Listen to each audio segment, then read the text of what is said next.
po ay magbigay ng patutuo sa panambahang ito. Amen.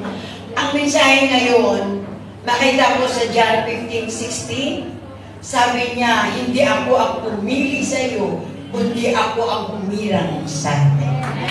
Hindi ako, but ang Diyos ang nagpili sa buhay natin bilang mananampalataya sa ating Diyos. Amen? Hallelujah! Bakit po ako sabi ko magbigay ako ng patutuo para sa Panginoon? Ay, ako po'y dumating ng bansang Lebanon the year 2000. So wala po akong nakita kundi ang open door. Hinahanap po ang gawain ng Panginoon. So dito ako sa open doors, 2 years ako na nag-service sa open door. Sa 2 years ko po, nagamit ako ng ating Panginoon for the God's glory. Pero mas may ibinigay ng Diyos sa akin. Nang sabi ko, Lord, kung ano man ang kalooban mo, manganak at manganak ang gawain ng bansang Lebanon.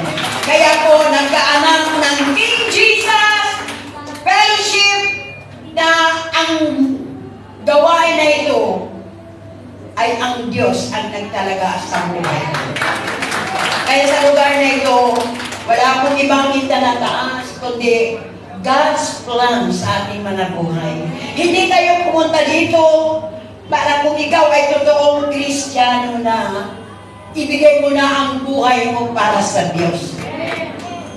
Hindi tayo tinawag dito, lahat sabihin natin, sa hirap ng buhay, walang anak ng Diyos na mahirap. Sasabihin niyo, pumunta tayo dito para maghanap ng pera. Pumunta ka dito, may plano ang Diyos. Dahil maraming kapong Pilipino natin na hindi nakakilala sa ating Panginoon. Hallelujah! Kaya sinasabi ko sa inyo, kung ikaw ay tinawag ang pinili, ipakita mo na ang Diyos ang iyong maging kasama. Hallelujah! Hindi tayo nagpunta dito para sabihin natin sa hirap ng buhay sa Pilipinas. Come on! Ang Diyos natin ay hari ng mga hari. Panginoon ng Panginoon. May purpose siya kung bakit nandito ka para ipakita mo na ang Diyos ay yung pinaglingkuran ay Diyos na makapangyarihan sa lahat. We are a chosen generation. Hallelujah! Kaya hindi tayo nagpunta dito para magpakita lang, ay ako naging Christian, pero kumusta man ang relasyon mo sa Diyos? Alam natin ang salita ng Diyos, pero kumusta man ang buhay mo sa Diyos? Hallelujah! Kaya, salamat sa Panginoon. Dito man ako nag-umpisa sa panambahang ito. Hope in God's grace. Stand firm in the presence of God. Hallelujah! Hindi ako papayag na ang kongregasyon na ito 10, 20, for 20 years, 23 years. Mabuhat na tayo sa bulaton sa Diyos. Hallelujah, mga Bisaya. Mabuhat na tayo. Go and preach the good news. Paano ka naman mag-preach sa good news kung ikaw mismo hindi nakikitaan ang buhay mo ng blessing? Dapat, pag nag-share tayo, sabi nga ng Panginoon,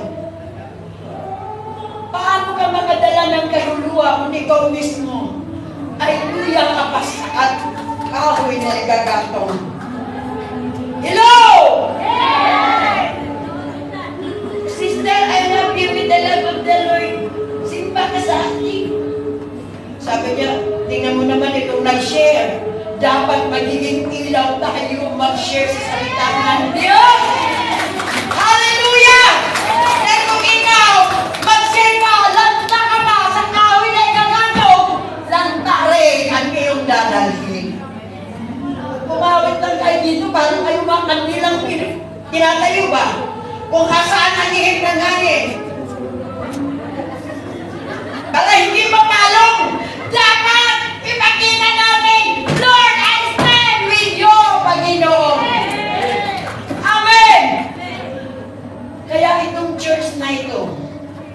nalulungkot ako. Bakit ba?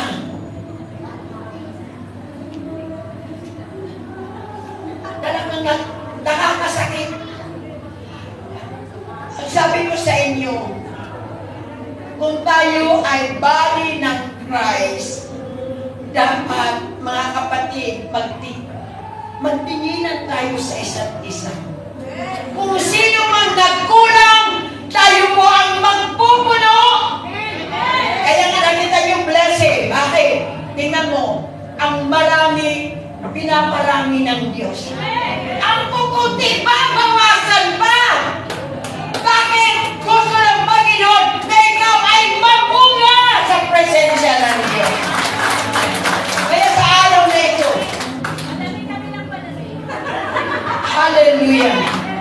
Kaya dito natin nakikita ang John 15:16, I'm not choosing you, but ang Diyos ang pumili sa inyo at hinirang kayo. Saan dyan nabilong tayo? Iiba man ang ating pangalan, sa ating mga kasimbahanan, sa ating grupo, pag-iisa ang ating Diyos na pinaglingkuran. Kaya mga kapatid, bilang mga kapatid, ako po sa inyo, sabi ko sa inyo, sino man ang nangangailangan, ibaba natin ang ating mga sarili. Dito sinabi ng Panginoon, ang sino man nagmamataas ay siyang ibabagsak. Pero ang sino mang nagpakababa sa ating Panginoon ay siya ang maitataas. Kaya makita natin, kung ang puno na ito ay puno-puno at dasig, puno ng vitamins, siyempre, magbunga ng marami. Amen po ba? Di ba kayo, pag nagtanim kayo ng mangga, kailangan lagyan ninyo ng vitamins para maging mamunga ng todo. Eh, paano naman mamunga kung itong puno na ito ay kulang sa abono, kulang sa pagsaliksik sa salita ng Diyos, kulang pati ang ating mga membro, mga malnourished. Amen! Uy, sakit ang katotohanan, pero ito ang magpapalaya sa atin. Amen po ba? Ang tunay na Kristiyano, kailangan meron siyang bunga ng siyam na fruit of the Holy Spirit. Hindi pwede may love ka, pero wala kang joy. Mag-love ka, pero hindi ka naman, nagbigay ako ng kasima ko.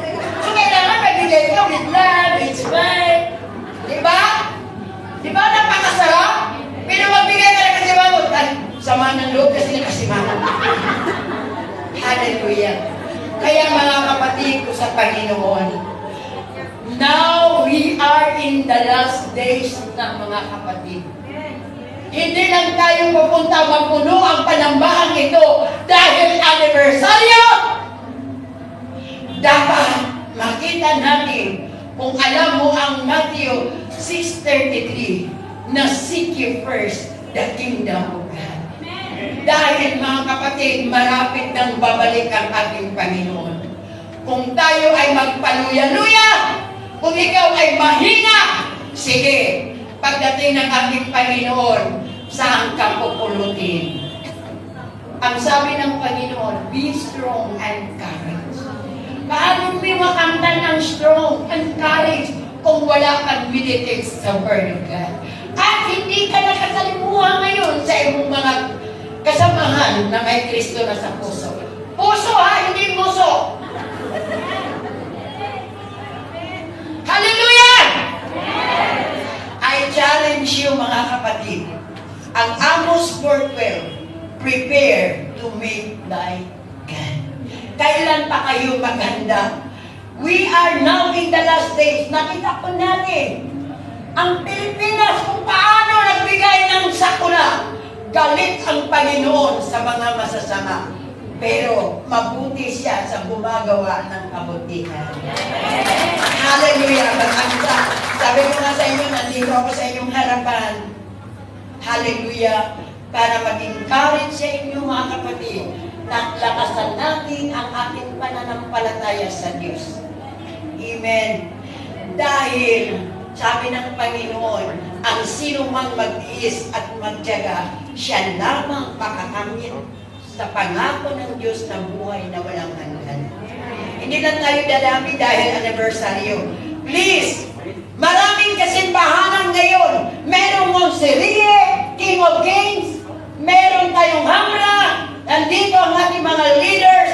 Please, kung saan kayo, hanapin ninyo ang kaharian ng Diyos. Yun po ang challenge ko po sa inyo mga kapatid. Magpakatatag na po tayo at sumunod sa kalooban ng Diyos. Dahil ang panahon ngayon, mahirap na. Mas lalo na tayo malayo sa ating mahal na ang ating mga pamilya. Ba't sabihin po natin, iiwanan tayo ng ating mga mahal sa buhay, pero wag lang ang Diyos sa buhay natin.